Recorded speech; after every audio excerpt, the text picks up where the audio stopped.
السلام علیکم ورحمۃ اللہ وبرکاتہ۔ رسول اللہ صلی اللہ علیہ وسلم نے فرمایا، مومن الفت اور محبت کا مرکز ہوتا ہے۔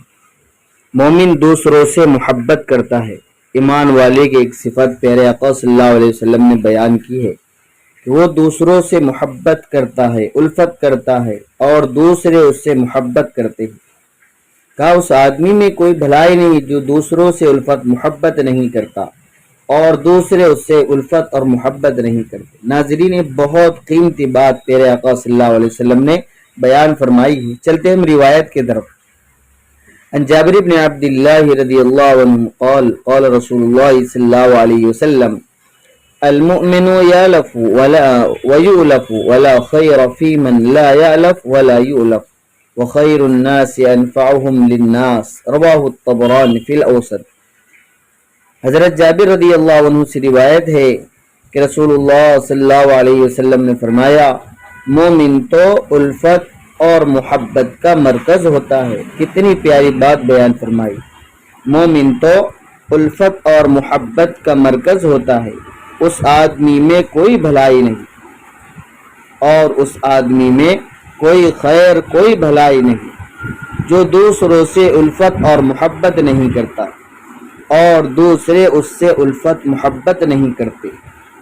فرمایا دوسری صفت، اور لوگوں میں بہترین شخص وہ ہے جو لوگوں کے لیے زیادہ نفع رسا ہو۔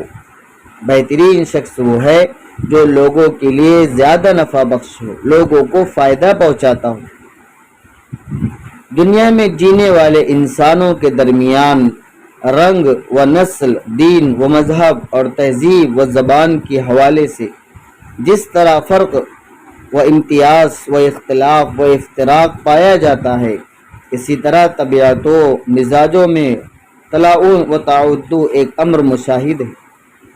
کسی کی طبیعت و مزاج میں خلوت نشینی، تنہے رہنا اور فکر خود بینی ہوتی ہے، خود کی فکر، تو ایسا شخص معاشرہ اور سوسائٹی سے متنفر متوحش رہتا ہے، ہمیشہ الگ رہتا ہے، خوف زدہ رہتا ہے۔